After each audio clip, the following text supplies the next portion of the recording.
इतिहास में कुछ महान नेताओं के नारे अमर हो जाते हैं। जय जवान जय किसान, शास्त्री जी ने कहा था। तुम मुझे खून दो मैं तुम्हें आज़ादी दूंगा, नेताजी ने कहा था। लेकिन कुछ निकम्मे नेताओं के भी नारे अमर होते हैं। मैं नाम नहीं लूंगा। एक निकम्मे नेता ने कहा, न हमारी सीमा में कोई घुसा हुआ है, न कोई आया। यह भी अमर हो गया नारा। जब गलवान में चीनी सेना हमारी पोस्ट पर कब्जा करने आई, तब यह सफेद झूठ इस देश के सामने परोसा गया और यह अमर हो गया। लेकिन ये चीनी घुसपैठ सिर्फ बॉर्डर तक हो, वहीं तक सीमित रहे, ऐसा नहीं। अब वो गुजरात तक पहुंच गई है। वो ऐसा राज्य जिसमें जहां से प्रधानमंत्री खुद आते हैं, जहां से गृह मंत्री खुद आते हैं, उस राज्य में चीन की घुसपैठ कैसे हुई है आप स्क्रीन पर देख पा रहे हैं। न केवल घुसपैठ हुई, ये व्यक्ति पाकिस्तान से सटे हुए 2 जिले बनासकांठा और पाटन, वहां बैठकर 9 दिन में 1400 करोड़ रुपए की चपत लगाकर गायब हो गया। देखिए लोगों की शिकायतें, 2022 की शिकायतें आपको स्क्रीन पर दिख रही हैं। जो इसके विक्टिम्स थे, जो शिकार थे इस स्कैम के, भोले भाले लोग, गुजरात के 1200 लोग इसके शिकार बने। और ये व्यक्ति, आप सोचिए कितना संवेदनशील इलाका है। गुजरात के ये जिले जो पाकिस्तान से सटे हुए हैं, वहां एक चीन का व्यक्ति आता है और ये उस दौरान आता है जब प्रधानमंत्री महीने में 1 या 2 या 3 या 4 बार गुजरात प्रचार करने जा रहे थे चुनाव। उस दौरान ये स्कैम भी हो रहा था। पुलिस व्यस्त थी या पुलिस किसी दबाव में थी, ये क्या चल रहा था, इसका उत्तर आप लोग ही ढूंढेंगे। हम भी ढूंढने का प्रयास कर रहे हैं, लेकिन कुछ तो चल रहा था।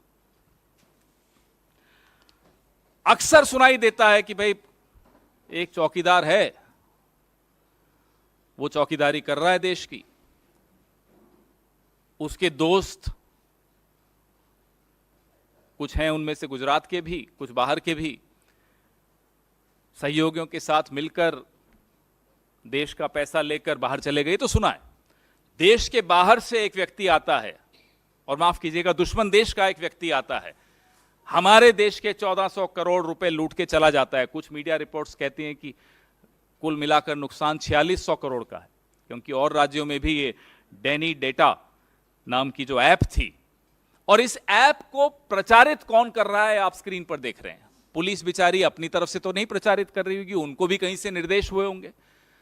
पुलिस के जवान इस ऐप को प्रचारित करते हुए आपको इन चित्रों में दिख रहे हैं।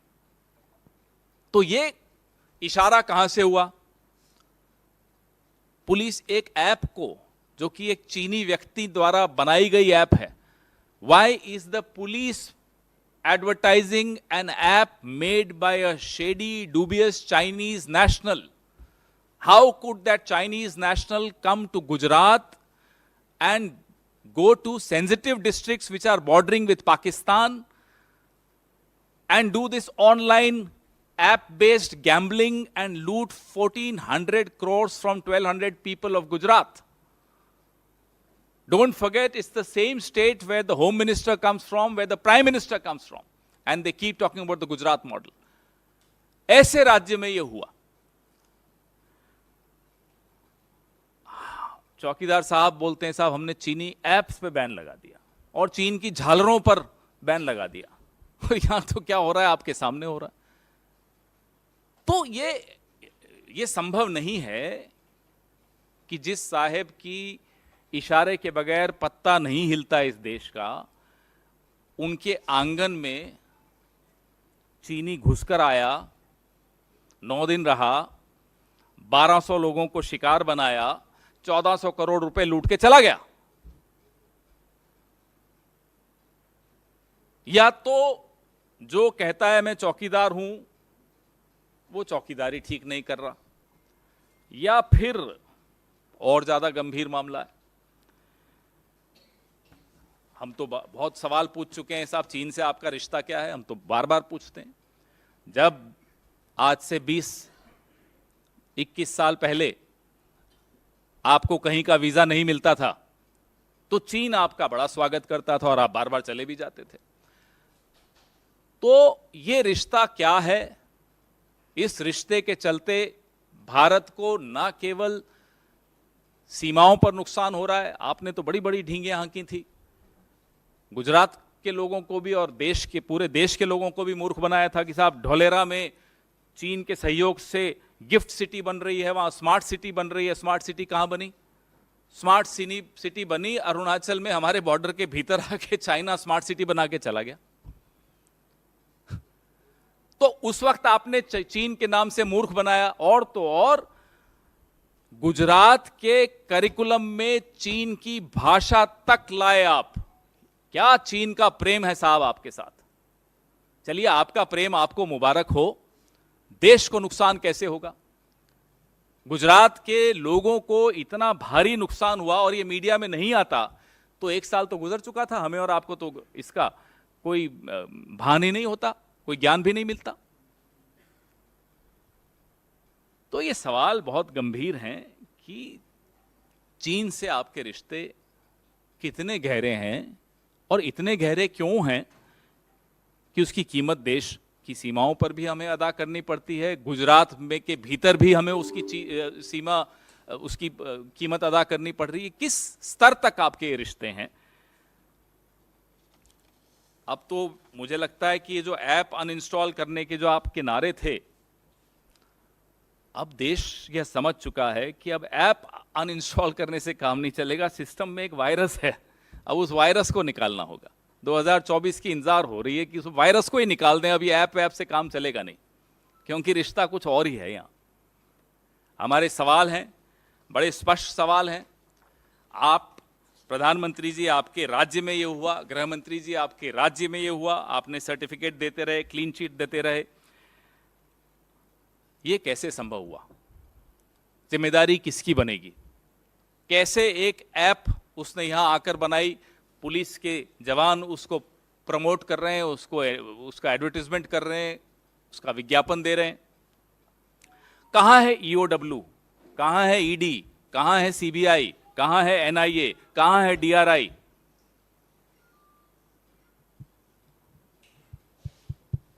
या सिर्फ ये तमाम एजेंसीज विपक्ष के लिए बनी हैं?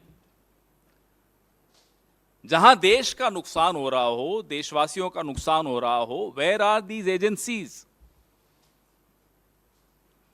और सरकार क्या, जो अपने आप को चौकीदार मानती है, ये ट्रैवल एजेंसी बन गई है स्कैमस्टर्स की? आइए साहब, आइए, लूट के चले जाइए। तो ये सरकार चल रही है या ट्रैवल एजेंसी चल रही है? और डैनी डेटा ऐप को प्रमोट क्यों किया गया, किसके इशारे से प्रमोट किया गया? इसका जवाब ये देश मांग रहा है। इस अभियान के पीछे, इस प्रचार अभियान के पीछे कौन था? खुद पुलिस तो मैं नहीं मानता कि अपनी तरफ से कुछ कर सकती है, बड़ा डिसिप्लिन फोर्स होता है। ये उत्तर प्रदेश की पुलिस आपने देखी अभी टीवी पर, स्क्रीन पर। इस ऐप के पीछे कुछ शेल कंपनीज बनी, वो पैसा यूरोप गया, वो पैसा दुबई गया, यूक्रेन गया, जहां जहां गया, उस पूरा एक व्हाइट पेपर इस विषय में देश के सामने जारी करना चाहिए। देश को जवाब चाहिए। जो 1200 लोगों का 1400 करोड़ लुटा है, वो जवाब मांग रहे हैं। आपके सवाल। अलग अलग रिपोर्ट्स हैं, कुछ जगह 2300 करोड़, कुछ जगह 4600 करोड़। तो मुझे लगता है एक श्वेत पत्र जब आएगा तो ये तमाम जानकारियां सबके सामने आएंगी, जिसमें गुजरात भी हो, उत्तर प्रदेश की पुलिस भी हो, सब जगह से इन्वेस्टिगेशन करके उसके बाद इन सवालों का उत्तर, इन सवालों का जवाब देश को मिलना चाहिए। पहले इस पे, Are you saying that the Prime Minister was directly involved in this scam? so I am just asking, how come a Prime Minister who spread a rumor about himself that he is in total control of whatever happens in this country, inside and on the borders. How is it possible that within his state, where he comes from, a scam of this nature took place and the man has not been apprehended, he is vanished? How is it possible? Either the Prime Minister's, the perception about the Prime Minister is wrong, or something is missing somewhere. We don't know. Sir, आपने आज ये बात उठाई है और आप ये कह रहे हैं ये सीमावर्ती डिस्ट्रिक्ट्स हैं, वहाँ पर ऐसा हुआ, तो एक तरीके से सिक्योरिटी का भी एक बड़ा पॉइंट ऑफ व्यू उसमें उठता है, क्योंकि इससे पहले आप लोगों ने प्रेस कॉन्फ्रेंस करी थी, एक बात उठाई थी, जम्मू कश्मीर में एक व्यक्ति पीएमओ का जो है लेटर लेकर और सारी चीज़ों से चल रहा था आगे, उसकी भी अब तक बात नहीं हो पाई। तो ये कितना सीरियस आप मानते हैं और किस तरीके की इन्वेस्टिगेशन इसमें होनी चाहिए? साहब, जो प्रचार होता है ना प्रधानमंत्री के विषय में, वो प्रचार अब तार तार हो गया, क्योंकि उसकी हकीकत अब सबके सामने आ गई। प्रधानमंत्री का नाम का दुरुपयोग करते हुए एक नहीं, दो नहीं, चार, पांच उदाहरण आपके सामने हमने रखे हैं।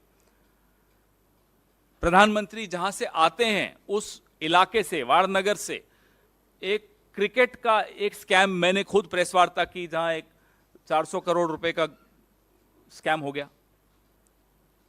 और लगातार हम आपको नीरव मोदी, माल्या, ललित मोदी, तमाम आपके सामने हमने, चौकसी, सब उदाहरण आपके सामने रखे हैं।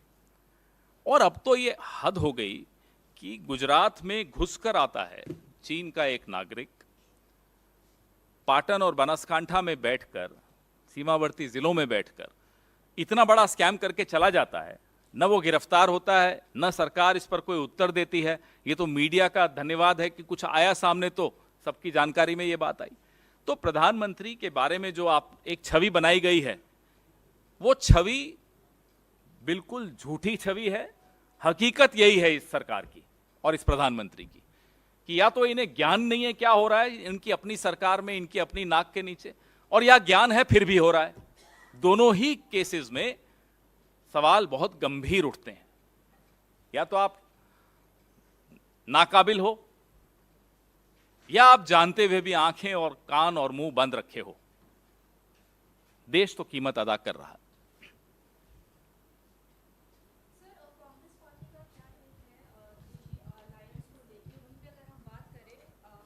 आपके पार्टी के लीडर संदीप दीक्षित का भी एक बयान आया है, जहां उन्होंने ये कहा है कि हमें बार बार आम आदमी पार्टी को कोई क्लैरिफिकेशन देने की ज़रूरत नहीं है। जिस तरीके से 2 दिन पहले उन्होंने बोला कि हम मीटिंग जो होने वाली है मुंबई, उसमें हम पार्ट नहीं लेंगे, तो we should not give every time clarification to Aam Aadmi party. वो तो 2 दिन पुरानी बात हो गई, वो तो बात भी खत्म हो गई। अब इस पे संदीप दीक्षित जी ने आज बोला, उन्होंने आज कहा होगा, लेकिन ये बात तो 2 दिन पुरानी, वहीं वो चैप्टर वहीं क्लोज हो गया था। तो अब उस चैप्टर को मैं नहीं समझता कि रीओपन करने की कोई आवश्यकता है किसी को भी। सर, कांग्रेस रिपीटेडली चाइना का मुद्दा उठा रही है, राहुल गांधी भी उठाते हैं, अभी लेह लद्दाख के टूर पे भी है। क्या राहुल गांधी उन एरियाज़ को विजिट करेंगे या उनके आसपास के एरियाज़ को विजिट करेंगे जहां पर आप लोग बोल रहे हैं कि चाइना जो है वो इंट्रूड कर रहा है हमारी टेरिटरी में? क्या उस एरिया में भी जाने का कोई प्लान है? जहां राहुल जी या किसी को भी जाने की अनुमति है, वहां तो जाया ही जाता है।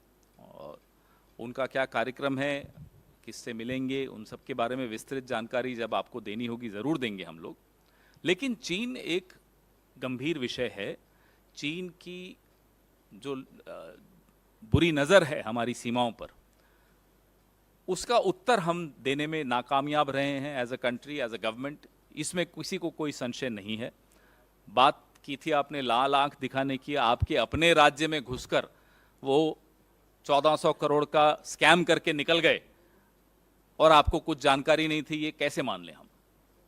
तो सवाल बहुत गंभीर है चीन पर, और चीन से प्रधानमंत्री के जो रिश्ते हैं, वो रिश्ते भी बहुत बड़ा प्रश्न चिन्ह खड़ा करते हैं। सर, इंडिया जो अलायंस हुआ है, ये लोकसभा चुनाव 2024 के लिए हुआ है या फिर अपकमिंग जो 5 राज्यों में विधानसभा है उनके लिए भी है?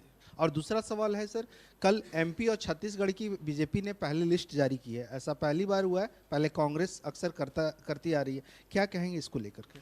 वो कितनी लिस्टें कितनी कभी भी निकाल दें, उससे क्या फर्क पड़ता है? हारने का तो दिन एक ही है ना, फिक्स्ड। रिजल्ट तो ऐसा नहीं ना कि पहले आ जाएगा उनके लिए। उनकी हार तो उसी दिन होगी जिस दिन हमारी जीत होगी, वो तारीख नहीं बदली जा सकती। पहला सवाल आपका बड़ा रोचक है इंडिया अलायंस आने वाले लोकसभा की लिए एक स्ट्रैटेजी बना रहे हैं कि किस तरह से इस सरकार को शिकस्त दें। बड़ा स्पष्ट है, बार बार ये दोहराया जा चुका है। पवन जी, एक सवाल ये है कि जो दो तीन चीज़ें आनी है। एक तो अन अकेडमी वाला एक मसला आया है, एक अशोका यूनिवर्सिटी को लेकर के भी आया, वहाँ के कुछ प्रोफेसर्स ने एक स्टेटमेंट जारी किया। ये जो शिक्षा जगत से जुड़ी हुई जो चीज़ें चल रही हैं, कुछ स्टेटमेंट्स को लेकर के, उसको आपकी पार्टी का क्या उस पर रुख है, देखिए किस साहब, तरीके से जहां आप तक मैंने उस अध्यापक की बात सुनी, वीडियो देखा, तो उसने तो किसी का नाम नहीं लिया, उसने तो अनपढ़ नेता बोला। अब कोई पर्सनली ले लेता है तो उसमें तो कोई क्या कर सकता है। उनको क्यों लगा उन्हीं के बारे में बात हो रही है? इन्हें तो नहीं लगा, हमें तो नहीं लगा, कांग्रेस में से तो किसी को नहीं लगा। भाजपा को क्यों लगा कि उन्हीं के नेता की बात हो रही है? और शिक्षा से, शिक्षण जगत से ऐसा क्या दुश्मनी है इनकी कि जब से सरकार में आए हैं साहेब, यूनिवर्सिटीज के पीछे पड़े हुए हैं। वो उस्मानिया यूनिवर्सिटी हो, जवाहरलाल नेहरू विश्वविद्यालय हो, अलीगढ़ मुस्लिम यूनिवर्सिटी हो, अशोका यूनिवर्सिटी हो, प्राइवेट एकेडमीज हो, जहां देखो यूनिवर्सिटीज पे इनको जैसे विशेष दुश्मनी है कि जहां ज्ञान हो।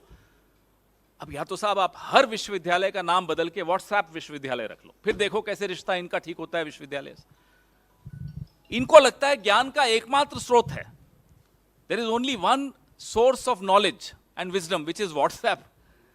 तो जब कोई व्हाट्सएप से इतना प्रभावित हो तो जाहिर सी बात है उसको विश्वविद्यालयों से और ज्ञान के इन मंदिरों से दुश्मनी होगी।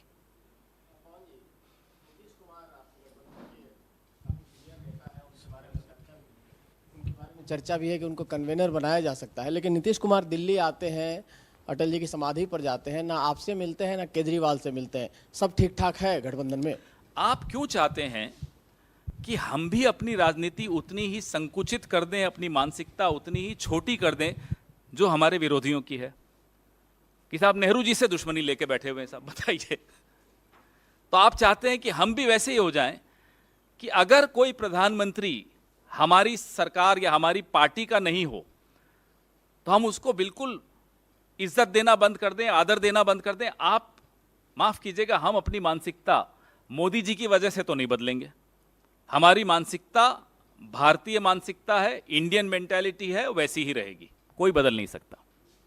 Sir, audio has been accessed by Times Now, our channel, of Aam Aadmi Party MLA Naresh Balyan, in which he was speaking to a gangster Kapil Sangwan to extort money from businessmen and builders as well. How do you see this entire matter, sir? Do you think that there should be a proper investigation that should take place? No, I hope and I'm sure that the party which came to power on the slogan of clean politics will take immediate and urgent corrective steps. The entire country, the entire city of Delhi is waiting for those corrective steps.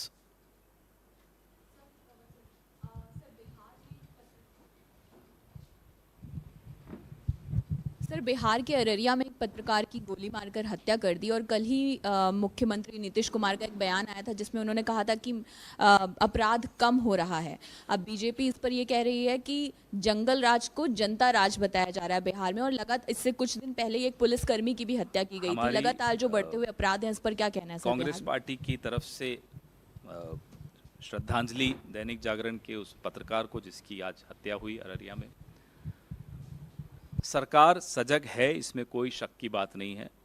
अपराधियों की गिरफ्तारी तुरंत होगी, हमें पूरी उम्मीद है, और इस तरह के अपराधों पर लगाम करने की जो प्रयास है सरकार के, वो कामयाब होंगे, इसकी भी हमें पूरी उम्मीद है।